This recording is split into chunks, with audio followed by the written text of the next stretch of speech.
Shalom, მეგობრებო, მოგესალმებით ყველას. ვაგრძელებთ ჩვენ ბიბლიურ თემატიკაზე საუბარს და როგორც ადრე გითხარით, ჩვენ ბიბლიის შესწავლას ვაგრძელებთ ებრაული წესით. ებრაელებს აქვს წესით, რომ ყველა კვირა სწავლობენ თორის საკვირაო თავს, ამას ხვენ ებრაულად პარაშათ შაუა, ანუ თორის საკვირაო თავები, ასეა ივრითულად, ქართულად ვთქვათ და დღევანდელი პარაშა არის ნოახი, ნოეს ამბავი. ძალიან საინტერესო ამბავია ნოეს ამბავი და ძალიან ბევრი წიგნი არსებობს, ძალიან ბევრი განმარტება არსებობს ამის თაობაზე, ნოეს ამბების თაობაზე და ძალიან ბევრი ლიტერატურაა დაწერილი სხვათა შორის ამის თაობაზე. ერთ-ერთი ყველაზე საკამათო და ყველაზე სადაო საკითხი როგორც თეოლოგიაში, ასევე მეცნიერებაში. დავიწყოთ ჩვენ იმ წინა იმაზე ვილაპარაკეთ შესაქმნის თაობაზე, თქვით რომ ძალიან ბევრ თემას მოიცავს ეს ყველაფერი და ჩვენ რა თქმა უნდა რესურსი არ აქვს, ამდენი დრო არ აქვს, ეს ყველა თემა განვიხილოთ და ამიტომ ებრაელებმაც ასეთი ხერხი მოიგონეს, რომ ყველა წელს, როდესაც იწყება ციკლი ახალი სწავლის თორის დაბრუნებას რო უბრუნდებიან მაგალითად დღეს ხო დაბადების წიგნის შესწავლა არის შემდეგ წელს მეორე საკითხს უბრუნდებიან ამ დაბადების წიგნის შესწავლას ჯერ ამ საკითხს ისწავლებენ მერე მეორე საკითხს იკვლევენ და ასე გრძელდება ეს მუდმივი პროცესია ეს ყველაფერი და ამიტომ ეს არის ძალიან საინტერესო რამე დღეს ჩვენ ვილაპარაკებთ წარღვნის თაობაზე რომელიც არის დაბადების მე-6 თავში, მაგრამ მანამდე მე მინდა ვისაუბრო გენეალოგიაზე, რაც ჩვენ გთხოვა ბატონმა სერგომ. ორიოდე სიტყვითო მაინც შევეხები გენეალოგიას, იმიტომ რომ მართლაც საინტერესო რამეა გენეალოგია, იმიტომ რომ თუ ჩვენ გენეალოგია ვიცით, ჩვენ უკვე ვიცით წარღვნის ამბავის კონტექსტი რა იყო, რა მოსდებდა წარღვნის ამბავს, რატო გაიყუნა დედამიწა და რატო მოხდა ეს ყველაფერი. ეს ძალიან საინტერესოა, რომ ჩვენ გვესმოდეს. ამიტომ გადავშალოთ დაბადების წიგნის მე-5 თავი, მეგობრებო, ვისაც გაქვთ ბიბლიები, შეგიძლიათ გადაშალოთ დაბადება მე-5 თავი. აქ არის გენეალოგია და ასე იწყება. ეს არის ადამის შთამომავლობის წიგნი. ღმერთმა ადამიანი რო შექმნა, ღვთის მსგავსად შექმნა ის. კაცსა და ქალად შექმნათ ისინი. აკურთხა და სახელად ადამიანს უწოდა, ადამი უწოდა მათი შექმნის დღეს. და მერე მოდის გენეალოგია. ადამმა იცოცხლა ამდენი და სულ ჩავთვალოთ არის 10 თაობა მოდის აქ. 10 თაობა ნახსენები ყველა მაგრამ აქ არის ძალიან საინტერესო სიტყვა, რომელიც ჩვენ წინა კვირას ვილაპარაკეთ ძალიან მცირედ ამაზე, მაგრამ დღეს ცოტა გავშლეთ. აქ ძალიან საინტერესო სიტყვა არის შთამომავლობის წიგნი. შთამომავლობა ივრითული სიტყვაა და ნიშნავს ტოლედოთ. ეს სიტყვა გამოყენებული არის კიდევ დაბადების წიგნის მეორე თავის მე-4 მუხლში. აი ესეთი სიტყვა არის კიდევ რომ ნახოთ. ასე იყო ცათა და მიწის დაბადება. დაბადება აქ არის ეს სიტყვა ტოლედოთ კიდევ ნახსენები რო იცოდეთ. და ჩვენ ვთქვით რომ ეს ძალიან საინტერესო სიტყვაა, იმიტომ რომ მათე, როდესაც ახსენს თავისი ქრისტეს გენეალოგიას, ისიც ამ სიტყვას იყენებს. ტოლედოთ. გითხარით ხო? სეფერ ტოლედოთ იეშუა ხამაშიახ ბენ დავიდ ბენ აბრაჰამ. ივრითულად ასეა. აქაც ტოლედოტია ესა ძალიან საინტერესო სიტყვა გამოყენებული და ეს ნიშნავს რატომ მოდის ეს სიტყვა. თუ დააკვირდებით კანონზომიერებას მათეს ქრისტეში მოყვანილი გენეალოგიაში უშუალოდ ყველა ის ხალხია ვინც მონაწილეობდა იესოს მოსვლაში. ებრაელები კომენტატორები ამბობენ რატო იყო არჩეული აბრაჰამი. რატო იყო არჩეული აბრაამი? რა გააკეთა აბრაამმა რომ ღმერთმა მოუწოდა? სემენ პასუხს მასიახის გამო, მესიის გამო. ანუ მათი ამბობს ესეთ რამეს, ესეთ აზრს არ ვითარებს, რომელიც ებრაულ ტრადიციაზეა დაფუძნებული, რომ აბრაამის მოწოდება, დავითის მოწოდება და ქრისტეში ყველა ის გენეალოგიაში ნახსენები ხალხი, ყველა ისინი იყო არჩეული იესო ქრისტეს გამო. და არა ქრისტე მოდის მათგანი. ამიტომაც ამბობს იესო ქრისტე სანამ აბრაამ იყო მე ვარ. ამას ამ იესო ქრისტე ამას არ ვითარებს ამ იდეოლოგიას. და კიდევ საინტერესოა ეს სიტყვა ტოლედოთ ეს მარტო შთამომავლობას კი არ ნიშნავს, აი მაგალითად შეინდან წამოსვლას. კიდევ ეს ნიშნავს ეს სიტყვა გამოყენებულია ყოველთვის დადებით კონტექსტში. ყველა ვინც შთამომავალში ჩამოთვლილია შთამომავალში, ეს ხალხი ყველა არიან ებრაელი კომენტატორები მომბენ.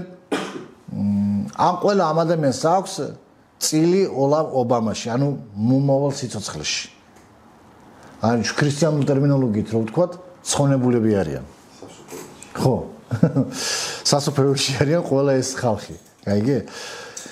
ამიტომ ეს ძალიან საინტერესო მნიშვნელობა რომ ჩვენ ვიცოდეთ, რომ ეს ტოლედოთ ეს სიტყვა თვითონ მიგვანიშნავს, როდესაც ჩვენ ვკითხულობთ, რომ ეს უბრალო ხალხი არ იყო. იმიტომ რომ მათ ეს მეოთხე თავის 26-ე მუხლი ასე მთავდება. შეცაც შეეძინა ძე და სახელად უწოდა ენოში. მაშინ დაიწყეს უფლის სახელის მოხმობა. და მერე მოდის აქედან ადამის გენეალოგია. და უყურე ადამმა 130 წელი იცოცხლა და თავის მსგავსად და ხატად შეეძინა ძე, რომელსაც სახელად უწოდა შეთი. აქ არ წერია არც კაენი და არც აბელი. ანუ გენეალოგიაში ტოლედოთ კაენი ვაფშე არ ანახსენები. მეოთხე თავში ჩვენ ხედავთ რომ კაენის შთამომავლობა ცალკე წავიდა შტო და შეთის შტო ცალკე მოდის. ანუ ორი შტო მოდის, ერთი არის ვინც უფლის სახელს ეძებს მოხმობას და მეორე არის ვინც კაენის გზას მიყვება. იმიტომ რომ მეოთხე თავში ჩვენ თუ წავიკითხავთ ისტორიას ლამეხზე, ლამეხიც მკვლელი იყო კაენივით. რო იცოდეთ. გახსოვთ ლამეხმა რა თქვა? კაენმა რამდენი მოკლაო? მოდი წაგიკითხოთ ეს.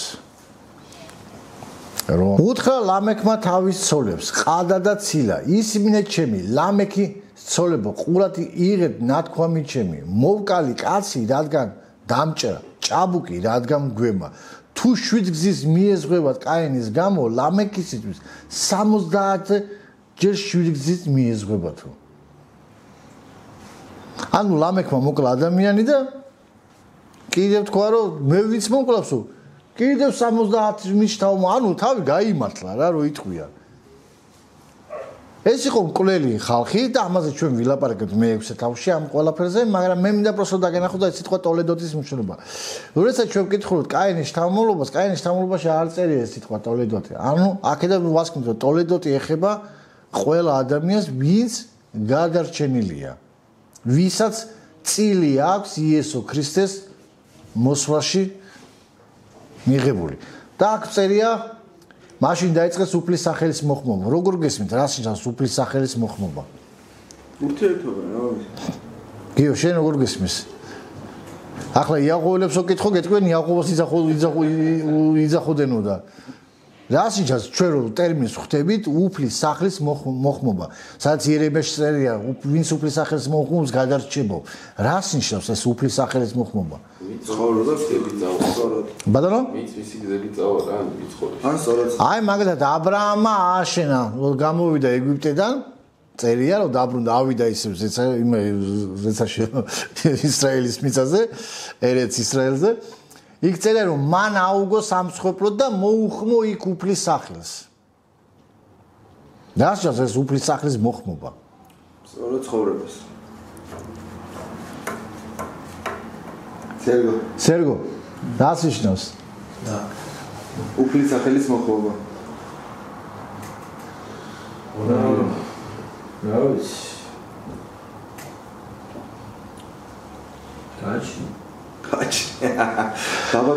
უფლის სახელის მოხმობა ყოველთვის ნიშნავს უფლის სიტყვის ქადაგებას.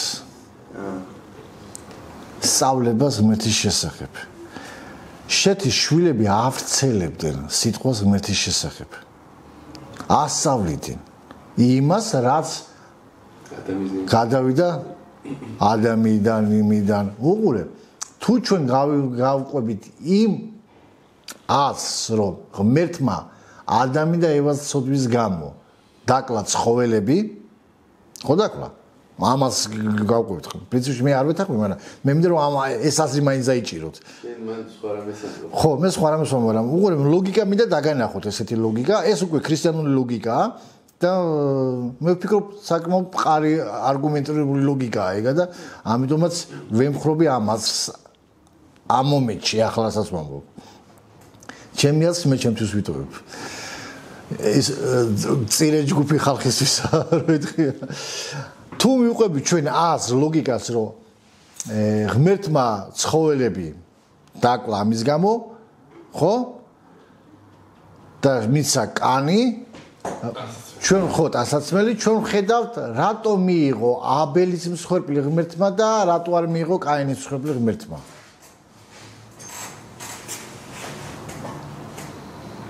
აბა რატო მიიღო? ხო.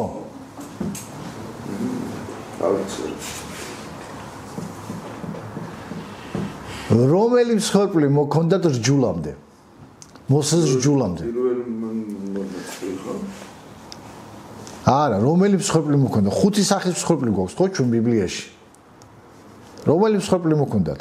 აბრაამმა რომ მსხვერპლი მოუტანა, ნოემ რომ მსხვერპლი მოიტანა, რომელი მსხვერპლი იყო ესა?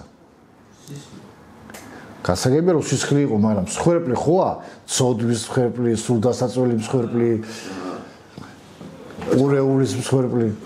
რომელი მსხვერპლი იყო? გურო შენ რას ფიქრობ? ერთმანეთზე სხვარია. კი, ძმა, სხვარია, გასაგები. სულდასაწველი მსხვერპლი იყო ეგა. რომელიც სრულიად იწვებოდა. რატო იწვებოდა სრულიად და რა? გასაგებია რა სულდასაწველი ეხლა არ დასუკითხოს. ხო, რომელი მსხვერპლი იყო? რისთვის? ხო და უყურე მაგას ვეუბნები, სულდასაწველი მსხვერპლს ჰქონდა ესეთი უნიკალური თვისება. კანის გარეშე ყველაფერი იწვებოდა. კანის გარეშე იწვებოდა. კანს აცლიდნენ და ეწვავდნენ ისე. ამიტომ ეს ლოგიკა არის იმ ლოგიკასთან, რომ ღმერთმა ის დაკლა მსხვერპლი, ცხოველები და კანტასაცმელი მიცა შემოსა ადამიანს. ამიტომაც როდესაც სულდასაწველი მსხვერპლი მოქონდათ, კანს ვისაძლებდნენ? მღვდელმთავარს. ეს იყო მღვდელმთავარს შეებოდა ეს კანი. ეს მომენტი იყო. აბელმა როდესაც მიცა სულდასაწველი მსხვერპლი ღმერთს, კანი მიცა ვის აბელმა? ვინ იყო მღვდელი მაშინ? მამა. ვინ იყო მამა? ადამი. კაინს არაფერი არ მიუცემია. კაინი ვერც მიცემდა, რომ კაინმა მიწის ნაყოფი, მაგრამ კაინს შეეძლო ის მსხვერპლიც მიეტანა, მაგრამ ამით კაინმა აბელმა აღიარა მამის მღვდლობა, მამის ავტორიტეტობა და ამიტომაც ღმერთმა გადმოხედა. ეს ერთ-ერთი ებრაული განმარტება რო იცოდე. ბატონო? კაინმა თუ აბელმა? აბელმა. ამიტომაც გადმოხედა ღმერთმა აბელის მსხვერპლს. აქ არაა განსხვავება, რომ კაინმა ცუდი მსხვერპლი მოიტანა მიწის ნაყოფები. ეს ცუდი ნაყოფები არ იყო. კაი ნაყოფები იყო ყველაფერი. არა, გულში რა ქონდა, როგორი გული ქონდა? გულში ეს მომენტია, რომ მამის პატივისცემა არ იყო. ამიტომაც ჩავარდა შური აბელზე. ამიტომაც ელაპარაკება ღმერთი კაინს, სოდვა დევს შენს კარებთანო და იბატონი. ანუ კაინს ქონდა უნარი ცოდვის დამარცხების, იმიტომ რომ პირმშო იყო. ახლა შემდგა ხდებოდა რა მომენტია აქ, კაინის მომენტზე. ცოტა გადაუხვია, მაგრამ მინდა უბრალოდ ეს დავაკავშირო ეს ყველაფერი ამასთან. დაბადებიდან კაინმა იცოდა რომ პირმშო იყო. ხო, მათ ყავდა დები, ძმები, კიდევ სხვები ხო, მარტო ეს ხო არ იყო ეს ორი, მაგრამ ეს მომენტია რა, რომ გესმოდეს. ელოდებია რომ კაინი არის პირმშო, ანუ ის მესია, ვინც დააბრუნებს ხალხს ედემის ბაღში. იმიტომ რომ კაენი ითარგმნება სახელი იახვემ მომცა ძე. ივრითულად, რო თქვა. ძე მოვიგა. ანუ ეს მომენტი და ევას იცოდა რომ დანაპირები რომელიც იყო დაბადების ძამის 15-ში, რო პირდება დედაკაცის ევას იცოდა რომ იყო ვიღაცა ვინც და ეს პირმშოს იმედი ჰქონდათ, გაიგე? ამ პირმშოს თავიდანვე ასწავლიდნენ როგორ იცი ეს შენ ჩვენი იმედი ხარ, როგორ შენ ვიცი მშობლება. მამა ესე გენაცოლი არ დაიღალო. ეს გააკეთე. ხვდები რა მომენტებია მანდ. სულ ადამიანური მომენტებიც ავიღოთ. ამიტომ კაენმა ეს შეიფერა, რასაც ქვია. თავში ავარ. აი, თავში ავარ სადაცაა. მაგრამ აბელი იყო ჩვეულებრივი ადამიანი, მაგრამ მამას პატივისცემდა, იმიტომ რომ მან იცოდა მამისგან რომ სხვებს როცა მოქონდა ის კანი გვდერს ეძლეოდა და ადამი იყო პატრიარქი ამ ყველაფრისა, ხო? თავისთავად. ადამი იყო პატრიარქი, ნუ ადამი იცნობდა ღმერთს და შემეცნებას ღმერთისგან სწავლობდნენ იმას, ადამისაგან, მაგრამ ადამმა მერე გადაცა შეთ, იმიტომ რომ კაენი გაგდებული იყო, მაგრამ ეს ყველაფერი გადაცა და შეთს რომ შეეძინა უფლის სახლის მოხმობა, ეს სახლის მოხმობა ნიშნავს რომ სხვერპლი მოიტანეს, ეს წესი კანი მიცეს მამას შეთს და დაიწყეს ქადაგება სწავლება ერთ ღმერთის შესახებ. ხვდები რა მომენტია. იმიტომ რომ ჩვენ აი დაბადების წიგნში თუ გინდა აი ნახეთ რომ ჩემი ილუზიებს არ ენდოთ. აბრაამი იმ ადგილამდე ყურე ნეგებიდან ბეთლემისაკენ გაემართა იმ ადგილამდე სადაც უწინ კარავი ედგა ბეთელსა და ხაღის შორის. იმ ადგილამდე სადაც პირველად ააგო სამსხვერპლო და მოუხმო უფლის სახელს აბრაჰამმა. ანუ სამსხვერპლოს აგება და უფლის სახელის მოხმობა ერთი და იგივე პროცესია. რომ იცოდეთ. ანუ ის ნიშნავს იმას? ხო, იდეას. ანუ შეცად შეეძინა და სახელი უწოდა ენოში და მაშინ დაიწყეს უფლის სახელის მოხმობა. დაიწყეს მსხვერპლის სწორად მიტანა და ქადაგება. მსხვერპლის რა? ცოდვის მსხვერპლი არ იყო მაშინ. მაშინ იყო სამადლობელო მსხვერპლი იყო, რომელსაც ქვიოდა სულდასაწოლებელი მსხვერპლი. მსხვერპლისა თუ არის? იმიტომ რომ ჯერ რჩეული არ იყო, რჯულმა დააწესა ცოდვის მსხვერპლი, რას ნიშნავს? ამიდან მოდის ადამმა ასწავლა.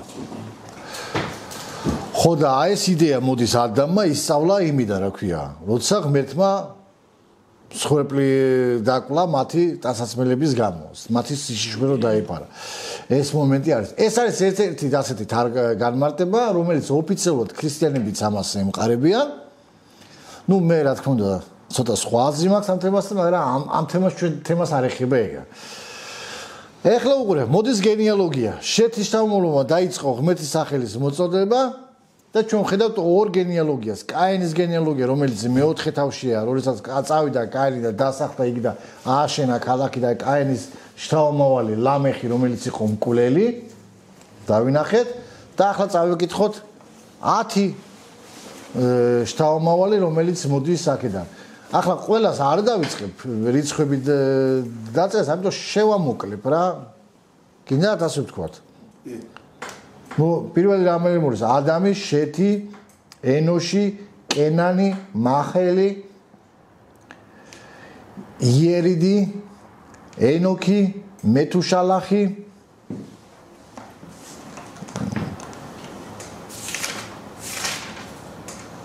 შემდეგ მოდის ლამექი და შემდეგ მოდის ნოე.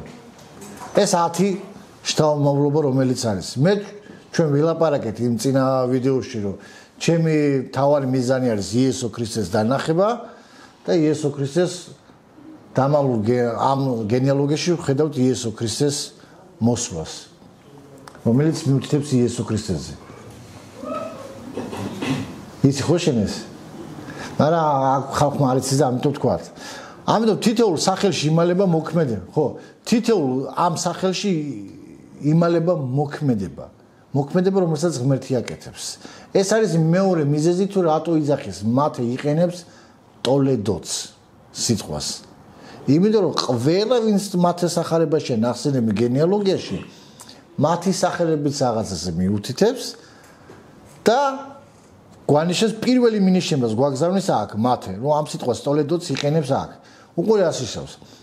ადამი ნიშნავს ადამიანს. შეთი ნიშნავს დადგენილს. ენუში ნიშნავს მომაკვდავს. კენანი ნიშნავს წუხილს.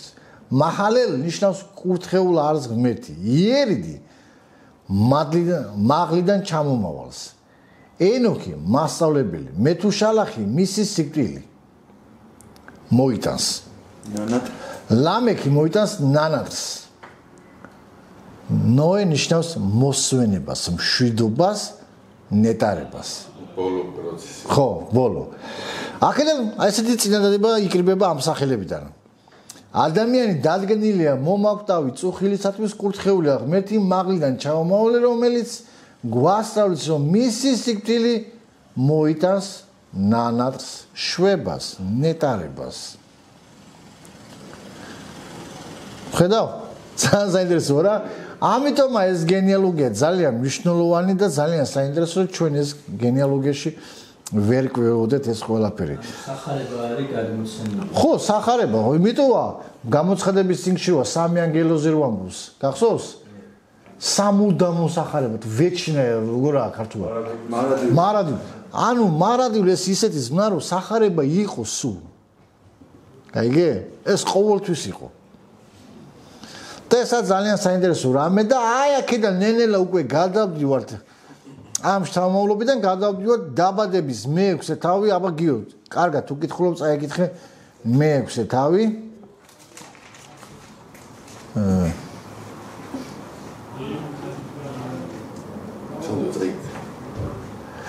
მეორე მუხლის ჩათვლით როცა იწყეს ადამიანება გამრავლება მიწაზე დაასულები შეეძინათ დაინახეს ღვთის შვილებმა, რომ შვენიერნი იყვნენ ადამიანთა ასულები და მოყავდათ ცოლებად, ვისაც ვინ მოეწონებოდა და თქვა უფალმა. შო. აი ხა. აი გავჩერდეთ ტრადიციულად ჩვენ გვინდა ეხლა მე წაგიკითხავთ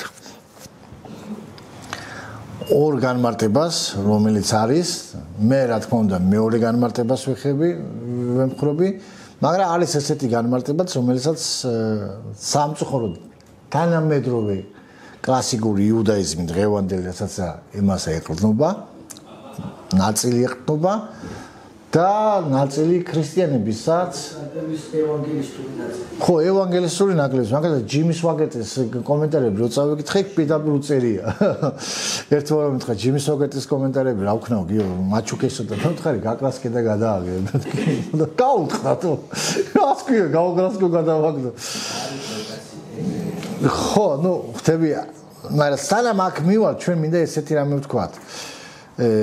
აქედან ხდება გენეალოგიის შემდეგ ხდება უკვე პროცესი რომ ადამიანება იწყეს გამრავლება დედამიწაზე თქვით რომ ორი შტოს ვხედავთ ჩვენ კაენის შთამომავლობას ვხედავთ და ვხედავთ შეთის შთამომავლობას იწყეს გამრავლება და აქ წერია ღმერთის შვილები ვინა ეს ღმერთის შვილები თქვენი აზრით შენ შეთის შთამომავლობა შენ სანდრო მაშინ თქვენ აღარ წაით სახში აღარ უნდა ვილაპარაკო თუ იცით აი ანგელოზი ნეფილიმები ინტრიგა იგი.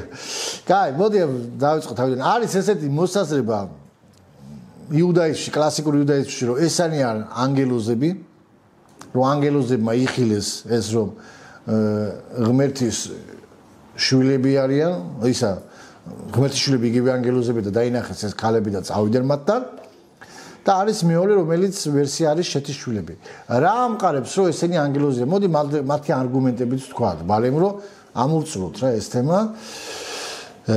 პირველი ის რომ ამყარებს რომ ეს არის ისტორიული წიგნი იოსებ ფლავიუს აქვს ესეთი წიგნი დაწერილი, რომელსაც ქვია იუდეველთა სიძველეები. ორი წიგნია ჩვენამდე მოსული ფლავიუსის, ეს არის იუდეველთა ომები და მეორე არის იუდეველთა სიძველეები, რომელიც ამბობს რომ იქ პირდაპირ ამბობს რომ ეს არის ანგელოზებიო. ეს ღმერთის შვილები, ეს არის ანგელოზებიო. თვითონაც მაგას ეხმობოდა. თვითონაც ამას ეყნობოდა. მაგრამ ისმის კითხვა იოსებ ფლავიუსმა საიდან აიღო ეს? საიდან მოდის? ფათაშორის მაგას ასევე ირინეოს ლიონელი ასწავლის ერესების წინააღმდეგ თავის ნაშრომში, რომ ანგელოზები იყვნენ, რომლებიც ადამიანის ასოებთან აყვავდნენ კონტაქტს, ანუ პატრისტიკაში ჩვენ ასეთი გვაქვს პატრისტიკაშიც. მადლობა, კარგი და შემმატა. რო თქვენ გარნირი მოაყარა იმას საკვებს. მაგრამ კითხვა არის იოსებ ფლავიუსმა საიდან უნდა იცოდა, საიდან იცოდა? საიდან იცოდა და იოსებ ფლავიუსი ხელმძღვანელობდა მეორე ტაძრის ეპოქის ლიტერატურული წიგნებით, რომლებიც ერთ-ერთი წიგნი არის იუბილელთა წიგნი და მეორე არის ენოქის წიგნი. ენოქის წიგნზე მე არ ვილაპარაკებ, просто ციტატას მოგიყვანთ მაგის. ენოქის წიგნზე ბატონი სერგო ამზადებს ძალიან კარგ ვიდეოს, მეგობრებო, ძალიან მალე დაიდება. ასე რომ არ გამოტოთ, მე აშკარად გავაზერებ ამ ვიდეოს. მეც მაქვს ვიდეო თემა, მაგრამ ჩემი არის ძალიან ზედაპირული კომენტარი, მაგრამ აი ბატონის სერგოს ეს არის როგორც მას ჩვევია, სიღრმისეული დოკუმენტური მასალებით გადმოგვცემს ამას ყველაფერს და ამიტომ დაელოდეთ ძალიან მალე იქნება ეს ვიდეო. მე დღეს ვილაპარაკებ იუბილელთა წიგნებს. იუბილელთა წიგნი, რომელიც ესეც აპოკრიფულ წიგნად ითვლება, მეორე ტაძრის ეპოქის წიგნია ესა, რომელიც დაიწერა დაახლოებით მეორე საუკუნეში ჩვენ წელთა აღრიცხვამდე, ანუ როდესაც მაკაბელების ომიები იყო, ასე ვთქვათ, აქედან მოდის და ეს იყო ძირითადი წყარო წიგნი, ძალიან დიდ მნიშვნელობას აძლევდა ამ წიგნს აძლევდნენ ესეების სექტა. ესეების სექტა, რომელიც დღევანდელ კუმრანის ხელნაწერებით როა ცნობილი, კუმრანისტებს უძახიან მეორენაირად. აი კუმრანისტებში იუბილელთა წიგნი იყო ზუსტად თორაზე გატოლებული თითქმის იმდენად სარგებლობდნენ ამ წიგნს იუბილელთა წიგნი. რატო იყო ეს იუბილელთა წიგნი მათთვის აუცილებელი, რომ იმიტომ რომ ეს იუბილელთა წიგნი არ იყენებდა მთვარის კალენდარს, არამედ იყენებდა მზის კალენდარს. ჩვენ ვცდო ებრაული ტრადიცია და ებრაელი ხალხი იყენებდა მთვარის კალენდარს. მაგრამ ისინი არ იყენებდნენ მთვარის კალენდარს და იყენებდნენ მზის კალენდარს იმის გამო, რომ ისინი თავიანთავს თვლიდნენ სინათლის შვილებად, ასე წოდება არის. გახსოვთ იესო ქრისტე რომ სინათლის შვილზე გონიერები ის არიან, ამწუთის სოფლის ძეებიო. ეს ესეთი იდიომალური გამოთქმა, რომელიც იმ დროს კუმრანიტელებს ეხებოდა, მაგრამ იესომ ეს კონტექსტი შეცვალა და სხვა რამეზე ამბობს. მაგრამ იდეა მათმა გაიგეს ეგ, რას ნიშნავდა. ხო და უყურე რა ხდება, ეს იუბილელთა წიგნი ძალიან მნიშვნელოვანი წიგნია და ასეთი რამე წერია მეხუთე თავში. როგორ განმარტავს ეს იუბილელთა წიგნი? და მოხდა, როდესაც კაცთა შვილთა ძენი გამრავლებას იწყებდნენ მთელი დედამიწის ზედაპირზე და მათ შეეძინათ ასულები, უფლის ანგელოზებმა იხილეს ამ იუბილეს ერთ-ერთ წელს, რომ ისინი მშვენიერნი იყვნენ შესახედავად. და წაიყვანენ ისინი თავიანთ ცოლებად, ამოარჩიეს რა ისინი ყველასაგან და მათ შვა ძენ, რომლებიც გოლიათებად იქცნენ. და არასწორობა გამარჯვდა დედამიწაზე და ყოველმა ხორციელმა გაამრვა თავისი გზა ადამიანებიდან პირუტყვებამდე, მხეცებამდე, ფრინველებამდე და ყველაფრამდე, რაც დედამიწაზე დადის. ხვდები? ერთგვარი როგორი მომენტი იყო მანდიცი, რომ ცდილობდნენ სიცარიელე შეეცვალა. ვიცი, მაგას ვიტყვი, მაგას ყველაფერს. მაგას ვიტყვი. რა ხდებოდა ახლა ესა? ანუ ეს მოყვანილი ეს ციტატა და ეს წერია ყურე ერთ-ერთ იუბილეს ერთ წელს. რაც ნიშნავს ეს იუბილეს წელი და რატო ქვია ამას იუბილების წიგნი? თქვენ წარმოდგენთ რა ქონდეთ იუბილები. იუბილების წიგნი დაყოფილია 59 წლიან ციკლებად. ყველა 50 წელი თქვენ თორაში იცით რომ ითლება იუბილეების წელიწადი და ყველა ამ 50 წელიწადში მოხვედრილ ამბებს ახსენს ეს წიგნი. დაბადებიდან მოსეს სინაის მთამდე, თორის მიცემამდე. ამამდე რამდენი 50 წლის შვალედი არის, ამ იუბილეში მოხდას იმას, ამიტომ ქვია ამ წიგნს იუბილეთა წიგნი. და ეს კუმრანის არა ხო, კუმრანში აღმოჩენილია ყველაზე მეტი ეს ტექსტი, ყველაზე მეტი, ანუ ყველაზე იმიტომ ამ აქედან ჩასო კუმრანიტელები იყენებდნენ ამ წიგნს, ეყნობოდნენ ამ წიგნს. და ამიტომაც ისინი მათ ხელმძღვანელები როგორც მორმონებს აქვს თავიანთი წიგნები. რა ქვია იმას ჯოზეფ სმითის წიგნი, მორმონებს. ხო, მორმონის წიგნი. აი ესეთი სახელმძღვანელი, ერთ-ერთი სახელმძღვანელო იყო მათთვის ეს წიგნი. ეს იუბილეთა წიგნი. ებრაულ აბიხოთში, ანუ დანარჩენ ებრაულ აბიხოთში. ებრაული აბიხოთი როგორა ქართულად? თემი? ხო, ებრაულ დანარჩენ თემში, რომ ვთქვათ, ეს არ იყო მიღებული, რა ქვია, როგორც ღვთისმსულიერ წიგნად და ის კლასიფიკაცია, რომელსაც ჩვენ ხედავთ, რომ იესო ქრისტე იყენებდა თანახის იმას, თორა ნევიმ ქთოვიმ, ამ კლასიფიკაციას იყენებდა იესო ქრისტე. ესეები არ იყენებენ, ესეები უარყოფდნენ ამას, ესეებმა დაიტოვენ თორა და დაიტოვენ ეს წიგნები და წინასწარმეტყველების წიგნები. ესეები ამბობდნენ, რომ სადუკეველების ინსტიტუტი ტაძარი შებილწულია, ამიტომ ტაძარში არავითარი საყურება არ არსებობს, ყველაფერი წარწმუნულია და იოსებ ფლავიუს ბიოგრაფიაში იოსებ ფლავიუსი იყო პერიოდი, როდესაც ის ესეების სექტაში იყო. ის იყო სადუკეველი მღვდელი თავის დასაწყისში, შემდეგ წავიდა ესეებში, შემდეგ ესეებიდან გადმოდის ფარისევლებში. იმოგზაურა რა კაცმა. ხო, ფლავიუსმა იმოგზაურა რა კაცმა. სხვადასხვა ებრაულ ტრადიციაში მაგით ძალიან ერთ-ერთი ოდიოზური ფიგურად მიაჩნიათ. ნუ ზოგი ძალიან ბევრს აკრიტიკებს ფლავიუსს, ზოგი ამბობს, ნუ და რამდენჯერაც სექტა შეიცვალა, იმდენჯერ წინადაცვით ეს? არა, მასი არ ხდება ეგ. ეგ ხოიცი ბოლოტნიკოვი რო ყვება. მეგობარი შევიყვანეს სინაგოგაშიო რა, ქრისტიანიო და დასათვალიერებლათო რა და შევხედე და ეს კაცი რაღაცას ეძებს ეს ქრისტიანი მეგობარი ამ სინაგოგაში. ხაფციცებით რას ეძებო და ქვებსო. რა ქვებსო? რო ქოლავთო ხალხსო. ანუ წარმოდგენა გქონდა იმას, რომ სინაგოგაში ახლაც ქოლავენ ხალხ და ჩაქოლვები იყო. ხვდები ეს მომენტი. ანუ ხვდებით რომ იუბილეთა წიგნით შემოძმაო, ეს არის ის წიგნი, რომელიც არის დაწერილი მეორე ტაძრის ეპოქის დროს, მაკაბელების ომების დროს და არის აპოგრიფული წიგნად ითვლება, ანუ არა ღვთისმსულიერ წიგნად ითვლება, თუმცა ებრაულ ტრადიციაში ისინი იყენებდნენ ამას დოზირებული ფორმით, ჩვენ ხედავთ იუდა იყენებს მაგალითად, პავლეც იყენებს, მაგრამ რატო იყენებს ამას, მე გეტყვი, აი სერგომ რო ახსენა. ძირითადად ამას აკეთებდა მიდრაშები. ზოგიერთი მიდრაში სამწუხაროდ გადააქცეს აპოკრიფულ წიგნებად. ანუ ებრაულ კომენტარი ახლა ებრაულ თემატიკას ვსაკითხულობ. ებრაულ თემატიკაში არის ორი მიდრაში, აგადისებური მიდრაში და კლასიკური მიდრაში. აგადისებური მიდრაში ეს არის ზღაპარი მიდრაში, რომელიც რაღაცა მორალურ რაღაცას გასწავლის. წარმოდგენას გიქმნის. მაგრამ კლასიკური მიდრაში ეს შეიძლება საერთოდ არ იყოს ზღაპარი, შეიძლება მართლა იყოს ეს ამბავი, მაგრამ მაინც სკეპტიკურად უნდა იყო მასთან. იმიტომ რომ თვითონ ამბობს, რა ქვია, ერთ-ერთი ძალიან ცნობილი რაბინის სიტყვებია. თამოვისლა სახელი, მე მგონი რაბი შლომო იცხაკი ამბობს, მე მგონი თუ აბრანაველი ამბობს, არ მახსოვს. ამ ორიდან ერთ-ერთი ამბობს, უყურე. მიდრაშსო, თუ შენ უყურებო სერიოზულადო, ანუ ბუკვალურად აღიქვი.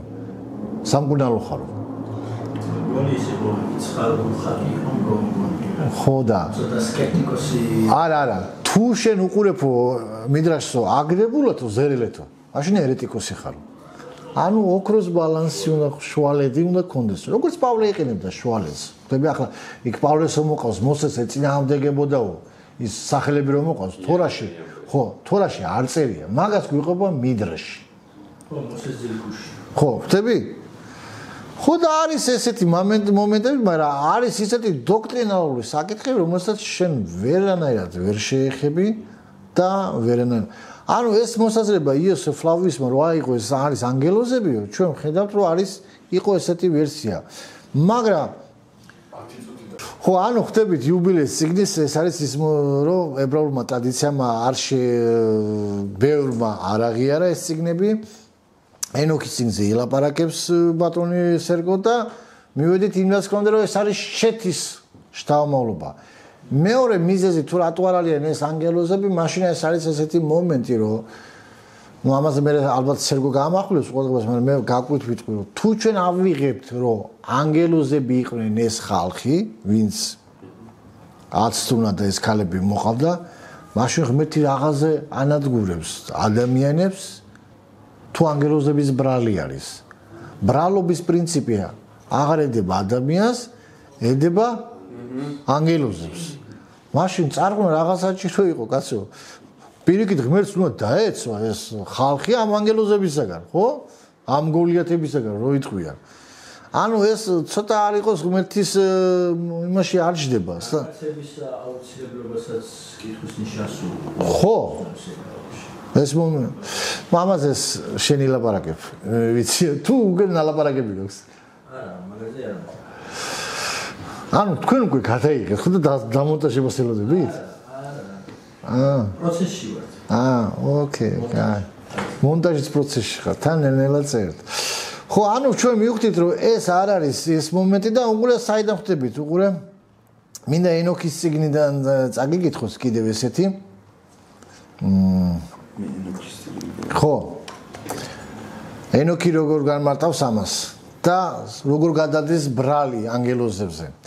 და მოხდა მას შემდეგ, რაც კაცთა ძენი გამრავლდნენ, იმ დღეებში მათ შეეძინათ ლამაზი მშვენიერი ასულები და ანგელოზებმა ცისძეებმა იხილეს ისინი და მოიწადინეს ისინი და უთხრეს ერთმანეთს: მოდი ამოვირჩიოთ ჩვენთვის ცოლები კაცთა ძეთა შორის და შობოთ ჩვენი შვილები.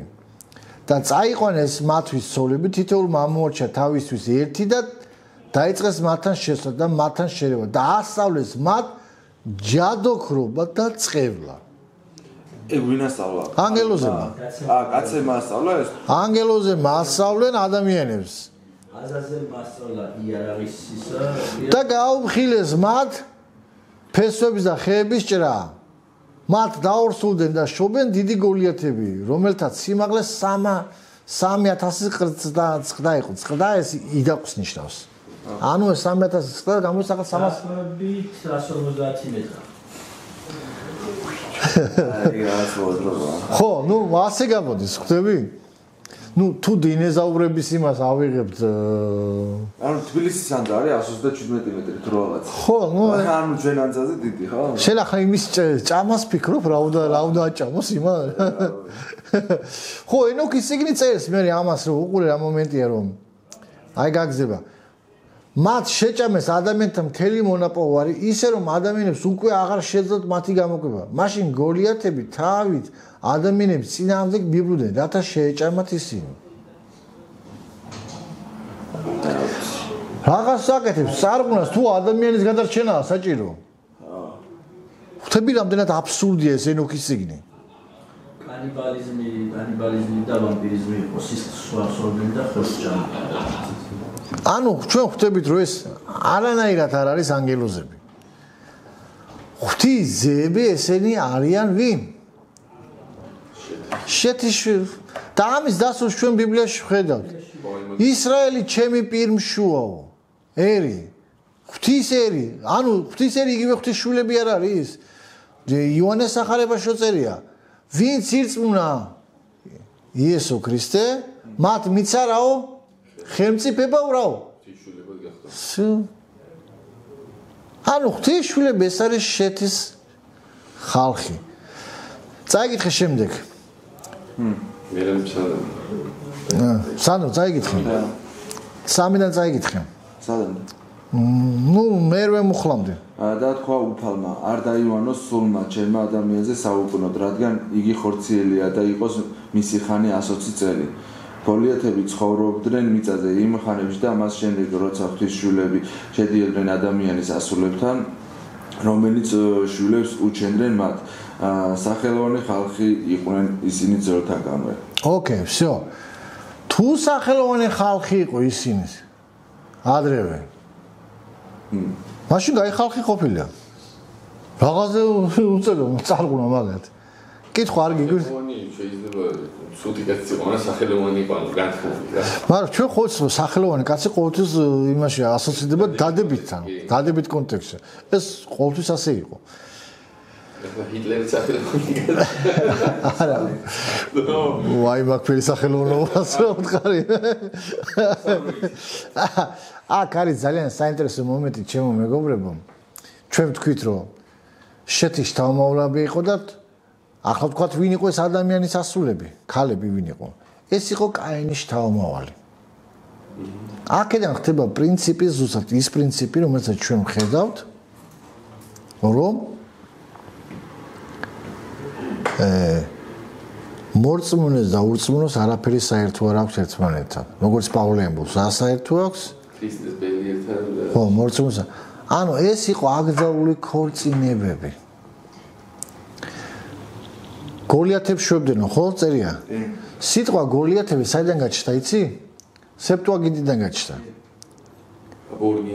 ორიგინალში წერია სიტყვა ნაფალ, ნეფილიმ. ნეფილიმ, ნაფალ ნიშნავს დაცემულ ბუნების ადამიანს. რაში მდგომარეობდა მათი დაცემული ბუნება? ბერძნულენში ეს სიტყვა არ მოიძებნა? ეს ებრაელებმა ასე თარგმნეს სპეციალურად ალექსანდრიის ებრაელებმა თარგმნეს ეს სხვათა შორის და თუ ჩვენ გავივალთვალისწინებთ სეპტუაგინტას ალექსანდრიაში მცხოვრები ებრაელები ვის გავლენის ქვეშ იყო თუ ჩვენ გვაქვს წაკითხული ფილონ ალექსანდრიელის ნაშრომები ფილონ ალექსანდრიელი ეს იყო ფილონ იუდეველი ისევე ქრისტეს დროს ცხოვრობდა ეგ პიროვნება იყო მან შეეცადა ელენური ფილოსოფიით განემართა ძველი აღთქმის. სხვადასხვა ძალიან ასეთ ალეგორია განმარტება მოდის ალექსანდრიიდან მოდის ეგ სკოლა ალექსანდრიაში დაიბადა ეს ალეგორიული განმარტება ყველაფერი აქედან მოდის და ებრაელებს არ ალეგორია არა ებრაელებს არა აი 52 ბავშვის დადლეჯა დაცვის ალეგორიულად არასდროს არ უყურებდნენ არა სამშო კიდე შემოაწყვიტა უკეთელზე აქტიურობდნენ არა პირდაპირ ალეგორია სხვა რამეა უყურე რა მომენტი ალეგორიული განმარტებას შერასაც უყურებ ეს მე ებრაელები მაგ ალეგორიას არ უძახიან ალეგორია არის უყურე რა შევეცად კითხულობ იგავარაკს ხო მაგალითად იგავარაკში ხედავ რომ ვირმა რაღაცა გააკეთა ხო ალეგორიულად შეინცო ვირი არის ადამიანი იქ ლომი არის მეფე აი ეს იცი მაგრამ მასეთ განმარტებას შენ ბიბლიას ვერ მიუსწრებ იმიტომ რომ ეს ბერძნული მეთოდოლოგიაა ებრაული იგავი ცოტა სხვა რამეა ებრაულად იგავი არის მაშალ მიმშალ ესე უზახიან ესეთი განმარტება არსებობს ებრაული იგავების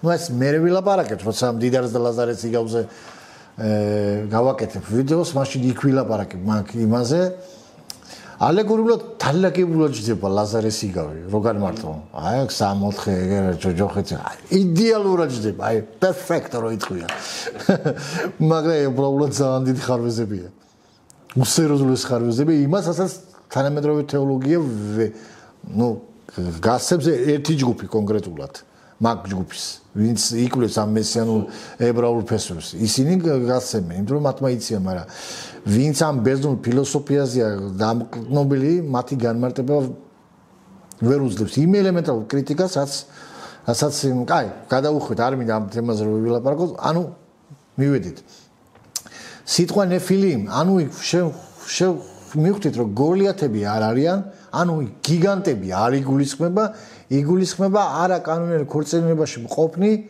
შვილები დაცემული შვილები ანუ ებრაულ სიტყვა არის კიდევ ესეთი მამზერს უძახიან რას მამზერი ივრითულად ნიშნავს ნაბიჯურს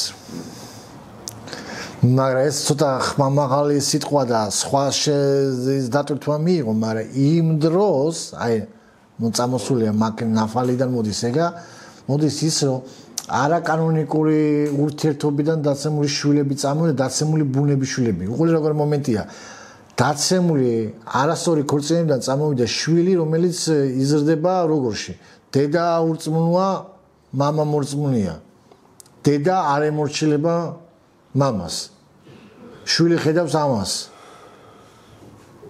რატო ქვია იქ შეთის რატო თქვით ორიგენი კაინის შთამომავლობა აქ იგულისხმება ადამიანების შთამომავალი და შეთის შთამომავალი იგულისხმება ის ვინც ღმერთს ეძებს ანუ მათმა ქორწინებამ წარმოშო ჰიბრიდი ხო ჰიბრიდული მანქანები როა ბენზინი და ელექტრო არც იქეთაა და არც აქეთ რო არა შუაშია რაღაცა აი იესო ქრისტე რო ამბობს всё ანუ ხვდებით რომ ეს არის ჰიბრიდული ოჯახიდან მოდის არასწორი შვილები და ამ არასწორი შვილებმა დაიწყეს მეხუთე მუხლში დაიხილა ღმერთმა რომ იმატა ადამიანთა უკეთურება ამ ქვეყანაზე რომ მუდამ ჟამს უკეთური იყო მათი გულის თქმა და მოდი სანამ ამას ვიტყვი ის მინდა ძველთაგან სახელოვანი ხალხი იყვნენ ისინი ეს მინდა რომ განმარტო ეგ არასწორი განმარტება არის შემოკარგებო თარგმანი არის აქ არიან ივრითულში არის ეს ხალხი იყო ვინც თავის სახელს განადიდებდაო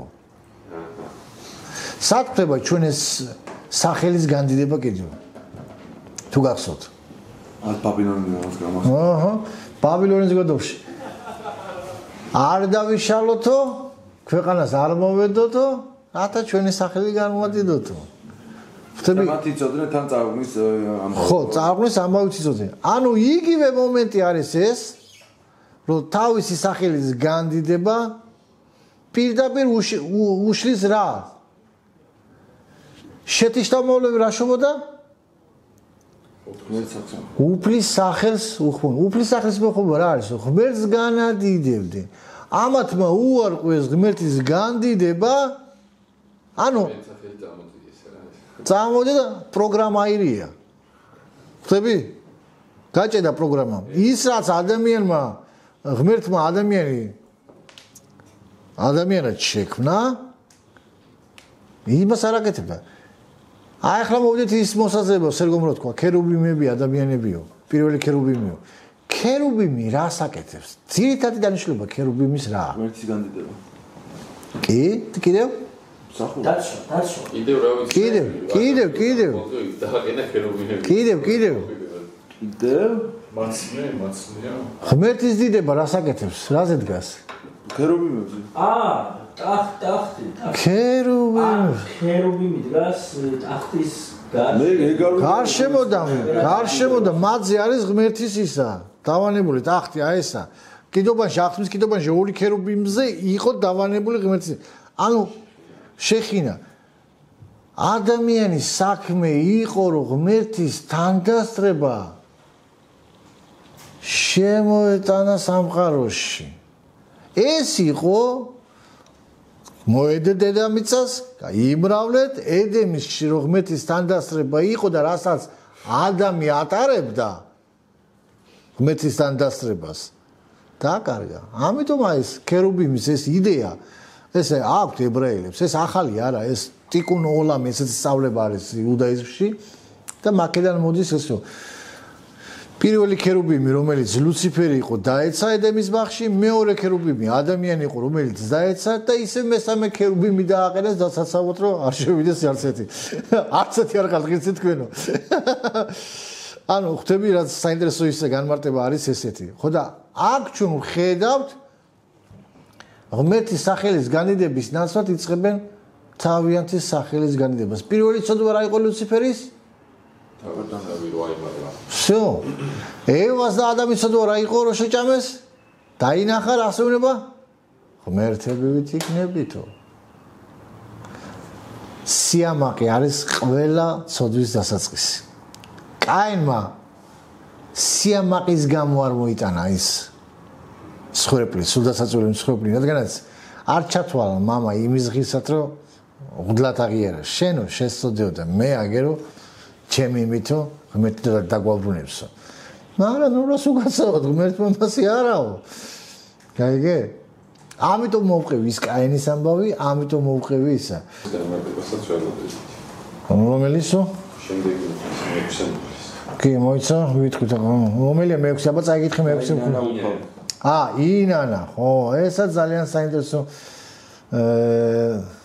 ივრითული სიტყვა ეგაც შეიბრალა არა უყურე მან რა მომენტია ნახამ ინანან სიტყვა ნახამ ივრითულად ხო ნახამი ხო ნახამ ნუ ივრითული სიტყვა ნახამ რომელიც ნიშნავს არა ისეთ მონანიებას რომელსაც ჩვენ მეორე ივრითული სიტყვა შუას უძახით შუა არის რომელიც სიტყვა იცი მიდიხარ დაინახე რომ არასწორად და მობრუნდი ეს სინანული არაა აქ არის სინანული რომელიც ემოციურ ფონს გადმოცემს ღმერთის ღმერთს გული დაწყდა ადამიანი უკეთურებაში ჩავარდა. მაგრამ აქ კიდევ ერთი მნიშვნელოვანი სიტყვა რომ ნახამი კიდევ ნიშნავს ასოცირდება სიტყვა ნოახთან, სიმშვიდესთან. ანუ ამ სიტყვაში ნიშნავს ღმერთი თანაუგრძნობს ადამიანს იმაში რაც გადახდება მას არ უნდა გამრუდება წარღვნა არ უნდა მაგრამ ისაც ნოე და მისი ოჯახი გადაიტანს ცხოვრება თანაუგრძნობს ამაში და ამაში იმალება იმედიც შეთის გენეალოგიაში მოიტანსო იმედს და ნეტა აი ეს სიტყვა იმალება აქ ინანა ეს არ ნიშნავს ღმერთმა როგორ შეიძლება ღმერთმა ინანოს ანუ შემეშალო თქვა აბსურდია ხო ანუ ეგეთი ლოგიკა ძალიან აბსურდია ხო ამიტომ აქ ივრითული სიტყვა რომელიც არის გამოყული ეს არის ნახამ და ნიშნავს ფუძი აქვს ნოახთან 100 წელი იყოს მისი ხანი ანუ ეს 100 წელი 100 წელი არის ორი ვერსია მანდ რომ ეს როგორც ადამიანის სიცოცხლესთან დაკავშირებულია და არის მეორე ვერსია რომ ნოე 100 წელი ქადაგებდა როცა კიდობანს აშენებდა ორივე ვერსია მისაღებია და ერთმანეთს არ ეწინააღმდეგება ეს ასე რომ თუ ამაზე რამე მესამე ალტერნატივი უფრო მაგარი ვერსია იცით გამოუშვა რა პრობლემა მოისმე მაგრამ უყურე რა მომენტი აქ კიდევ ქორწინებაზე მინდა დაუბრუნდე რომ ძალიან საინტერესო მომენტია აქ გენეალოგიაშიც ესეც ერთ-ერთმა ებრაელმა კომენტატორმა აღმოაჩინა რომელსაც ყავს 16 შვილი ძალიან ბებერი კომენტატორია მოღვაწეობდა იმაში რა ქვია ბერდ უკრაინაში ბერდმიჩიე ასეთ ქალაქია იაკობს გასწრა ბერდმიჩიე ესეთი ქალაქია უკრაინაში აჰო ბერდმიჩიე თუ დერბი რაღაცა ქალაქი იქედანაა რა ნუ რაღაც იქა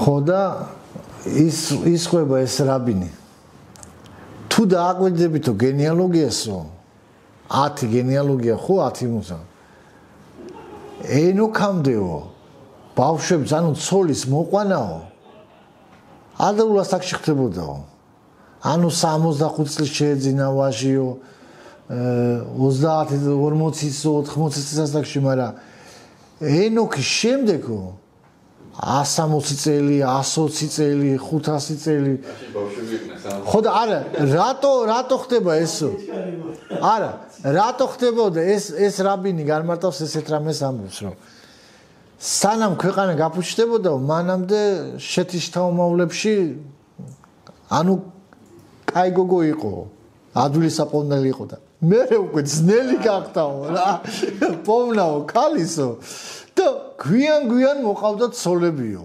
ნუ ეს ერთ-ერთი განმარტება, მაგრამ მე მომეწონა ახლა, იმიტომ რომ ამ კონტექსტში კარგად ჯდება, რომ ეს შეთის თავმოვლებსო მოყავდათ ეს არა ის და გაბუშდა ხალხი, გაბუშდა ხა.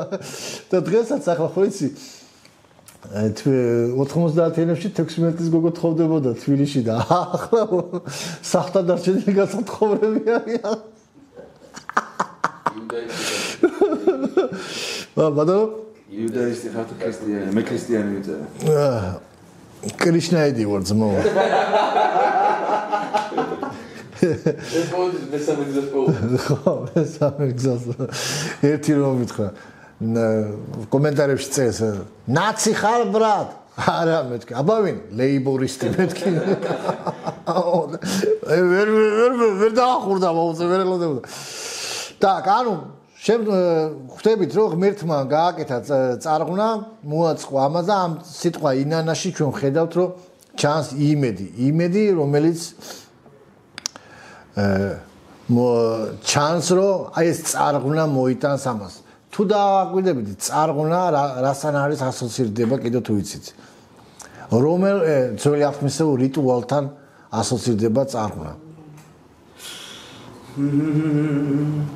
რას რეცხავდნენ? რეცხავდნენ ახლოს ხარ. რომელ რიტუალთან ასოცირდებოდა? არა. აი ეძახის მაგას რა. ვი? ნათლისღები. არა. ნათლისღები. გუგავას მოსვლას ველოდები თუ ლეიბორისტები. აუ ის გუგავა მოვა, ხო? აუ მაგარია შალვა. რიტუალი, ნათლობა შენ ახალი აღთქმისეული მეგევნები ძველი აღთქმის რიტუალს გეუბნები. განბანვა, სწორი ხარ. სინონიმებია. ხო, არა, განბანვა რომელი? კეთრისგან განბანვას. რა ცოდვისგან. ცოდვა არა, კეთრის. ეს ხო ცოდვისი. გასაგებია, მაგრამ კეთრი ყოველთვის ეს მეცხრა ცოტა მე ადრე ვილაპარაკე, მაგრამ რო გავაკეთებ მაგ თავზე ვილაპარაკებ თორი საკითხო თავზე მეცხრაზე და იქ განმარტა. რა მომენტი იყო? 7 დღე ელოდებოდა ნოე კიდობანში. 7 დღე ელოდებოდა ადამიანი ღვთლისგან დასწორს. განიწმინდა თუ არა? ნოემ 2 ფრინველი ააფრინა. 2 ფრინველი მოხდა სხერპლად. ნოე მერე სხერპლი მოიტანა. მერე კიდე განწმინდისას კიდე სხერპლი მოხდა იმ ადამიანს. ანუ ეს ასოცირდება, ანუ კეთთან რიმდო ასოცირდება, რომ ჩვენ და გავიგოთ, რომ წარღვნის მიზეზი ეს არის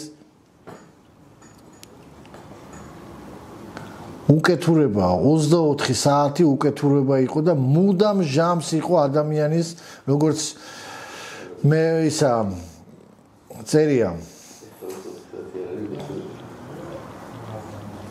მე-11 მუხლში უყურე ასევნება ნოეს ღმერთი. მაგრამ წაირიყვა ქვეყანა ღვთის წინაშე და აივსო ძალადობით. აქაც ეს საინტერესო ებრაული სიტყვა ძალადობა. იცი რა როგორ ითარგმნება ებრაულად ძალადობა? ეს ხამასი. ხამაში. ხო, ხამასი. რაც არ უნდა გაგიგდეს ძალადობა არის ხამასი. მაგრამ არაბებმა ეს ებრაულთან დაკავშირებით რამდენად გააკეთეს ეგ არ ვიცი, მაგრამ არაბულად სხვა რამეს ნიშნავს, მაგრამ რაოდენ პარადოქსულიც არა ეს თარგმანებით ხო ეხლა წერია უსამართლობა. რა? ძალადობა? ეგ რომელში წერია?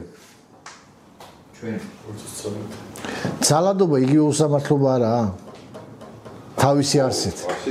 ხო და всё რა გაგინდა უსამართლობა? ხო გეუბნები ადამიანი ყველაფერს ეგუება გარდა ერთისა უსამართლობისა. ადამიანი ყველაფერს აიტანს შიმშილს, დევნას, მაგრამ უსამართლობა, სამართლის გამრუდება ეს არის ის, რაც ქვეყანა მოიყვანა წარღვნამდე. როდესაც იესო ქრისტე ამოსნა, როგორც ნოეს დღეებში იყო, თხოვდებოდენო, ცოლები მოყავდენო, მაგრამ იესო ქრისტე რას გულისხმობდა კიდევ? სამართლის გამრუდებას გულისხმობდა. ძალადობის მომატებას გულისხმობდა. ისაც ახლა ხდება 21 საუკუნეში ძალადობის პიკი ალბათ, რო ვთქვა. ჩემმა მეგობარმა გოგომ გააკეთა ისა ტყავების იმას კერავს რა. ტყავების საფულებს, კამრებს, ოჯახს არჩენს, მარტო ხელა დედა. შვილი ყავს და გაზარდა გოგო. ხო და ცოტა ლამაზი ქალია რო ვთქვათ რა, მიმზიდველი ქალია. ხო და ეს ვიდეო რაღაცა ხელნაკეთი უკეთია. და დადო TikTok-ზე. კომენტარებში რა დაუწერეს, იცი ამ ქალებმა, ზასორო ქალებმა. რას გავხარ შესატანის მოციქულო, ჯოჯოხეთში დამწვარო. ვაფშე არ იცნობს ადამიანს და პირდაპირ ეუბნება. ქალი გაგიჟდა გოგო. ეს რა ხდება? ესე ხო ადამიანს დაინახავ ვიღაცა და ეს არის მიზეზი კიდევ რომ ძალადობის беспричинность როგორ აკართულად. ხო უსაფუძვლო სიძულვილი. უსაფუძვლო სიძულვილისა რომელსაც აკეთებს ხალდა 21 საუკუნეში ეს ასია. უსაფუძვლო სიძულვილი. დაინახავ ადამიანი ვიღაცა რაღაცას TikTok-ზე რაღაცას ამბობს რას გავს ეს? გამოხდება ეს. დავიჯერო ხე მარტო 21 და სხვა საუკუნეებში იქნებოდა ხე. ბიჭო, სხვა საუკუნეებში რაღაცა თავისებული ის იყო, გამოხტომები ყველა საუკუნეში ხონდა ნიუანსი, მაგრამ მე რა გეუბნები იმას, რომ ბოლო დროში რო ვარ ჩვენ როგორც ნოეს დღეებში იყო, მარტო ცოდა ოჯახებას იესო ქრისტე არ გულისხმობდა. გულისხმობდა ამ ძალადობის მომატებას. ძალადობა და ელ გიბორ ძლიერი ხალხი ისა გიბორ რომელიც სიტყვა ელ გიბორ ღმერთი ძლიერს ნიშნავს კაცო სახელოვანი ხალხზე უწერდა ძლიერი ხალხი იყო გიბორ ნიშნავს კიდევ მეომარი ხალხი იყო ეს ნეფილიმები ეს იყო მეომარი ხალხი რომლებიც ომებში იყვნენ ძალადობდნენ აბულიგებდნენ და უსაფუძვლო სიძულვილიც ჰქონდათ ხალხის მიმართ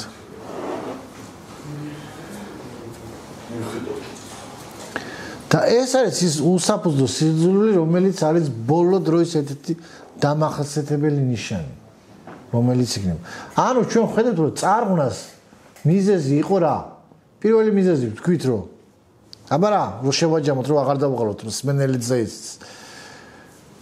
ხალხიც პირველი მიზეზი ეს არის ის რომ გაიყო ქვეყანა ორად შეთის შთამომავლები და კაენის შთამომავლები იყო კვლელები კი ხელოვანი ხალხი იყო მუსიკა შექმნეს რაღაცა შექმნეს მაგრამ მატერიალისტები მიწიურ ყოფას ქმნიან ანუ კომფორტს მოყვარული ხალხი იყო ახლა კომფორტი თავისთავად ცუდი არაა კომფორტი მეც მიყვარს ვის არ უყვარს კომფორტი რაც მაგრამ გაფეთიშება ამ კომფორტის და ამ კომფორტის გამო შენ სხვისი უფლებების შელახვა რომ ძალადობ ესაა ხამასი და ესაა უსამართლობა ოღონდ მე ვიყო კარგად და ჩემი მოყვასი ერთი მაგის როიციან კახურად ხო მე და ჩემი ნაბადიო და იმარო თქვა მე მგონი ტელევიზორში იყო ჩემთვის მთავარი ჩემი ოჯახიო დანარჩენი სულ არ მაინტერესებსო ანუ ეს პრინციპი რომ და იყო დანერგილი ამიტომ გაიყვნა ადამიანი და წერია რომ მუდამ ჟამს იყო ბოროტზე ფიქრი ანუ ყველა ქმედება რაც იყო მოქმედებაში იყო ბოროტი თავისი არსით თავისი იმით როდესაც მარგინალური ხალხი არის იქ წმინდა არ იბადება არაფერი იქ ყოველთვის მარგინალური იდეები მოდის ყოველთვის ცუდი იდეები მოდის იქ სამართალი არ არსებობს იქ უსამართლობაა და ფიქრიც მიდის უკვე წამდა 24 საათი ეს წარმოგიდგენთ ღმერთმა უკრას ესეთი პერიოდი მოვესწრო ჩვენ მე არის საშინელი დრო ჩვენ ხედრიონის დროს ხედრიონის დროს ჩვენ კოცების დრო აიღე იგივე ხდება ეხლაც აი ნაცების დროსაც კოცების უარესი კი მე არ ვამბობ რომ ნაცები კაები იყო უსამართლო ვიხდება მაგრამ ხო ხდები რა მომენტია როცა მარგინალურია ანუ თავი არის გაფუჭებული თევზი იწყებს გაფუჭებას საიდან თავიდან всё როცა შენ არასრულებ იმას რა მოვალეობა შენ ღმერთმა მოგიწოდა შენ აემსახურები ეშმაკს ეს დაემართა შეთის შთამომავლობას რომელმაც კაენის ასულებთან დაიწყეს თანაცხოვრება მათმა თავიანთი მოწოდება რაც იყო დაკარგდა თავისთავად როცა შენ არ ახარ ღმერთის მოწოდებაში ისაც შენ ღმერთმა გაგიკეთა რომ შენ გააკეთო თავისთავად შენ უკვე ემსახურები ბოროტებას ხო მაგაზე ახლა დავამთავრებ მე ვილაპარაკოთ იმიტომ რომ ძალიან დიდი თემა გამოგვიდა ხო სერგო ხო და მე უბრალოდ მაგი მომავალ წელს ვილაპარაკოთ თავად ანუ ჩვენი დღევანდელი თემა რომელიც მე დღეს მომზადე ეს არის ის თემა რომ წარღვნის თემა იყო თქვით რომ მიზეზი ეს იყო თავარი ჩემი გზავნილი არის რომ წარღვნა მოხდა იმის გამო რომ ადამიანი რისთვისაც იყო მოწოდებული გაეკეთებია ადამიანებმა ეს ვერ შეძლეს მოხდა გაფუჭება გამრუდება და ღმერთი იყო ჩარეული იძულებული იყო ჩაერია ამ ყველაფერს და თქვით მიზეზი ამ ყველაფრისა რომ ეს იყო სიამაყე ადამიანის სიამაყე რომელიც მოყვება ადამიანს დაცემიდანვე კარგი მეგობრებო მომავალ კვირას ისევ ასევე 5 საათზე იქნება ჩვენი თემა ვილაპარაკებთ ბაბილონის გოდოლზე თემატიკა იქნება ბაბილონის გოდოლი თუ მანამდე შეკითხვები გექნებათ მომწერეთ ეს ვიდეო ძირითადი ვიდეო დაიდება YouTube-ზე ამიტომ გთხოვთ ჩემ გამომწერებს დაალაიქოთ, მოიწონოთ, დააკომენტაროთ და თუ ფინანსური დახმარება გინდათ ჩვენი არხის განსავითარებლად, კი ბატონო, ნებისმიერი შემოწირულობას მივესალმებით და მადლობელები ვიქნებით. ასე რომ გაკურთხოთ უფალმა და სიკეთე ნუ მოგეშალოთ ღმერთმა. მადლობა ყურადღებისათვის.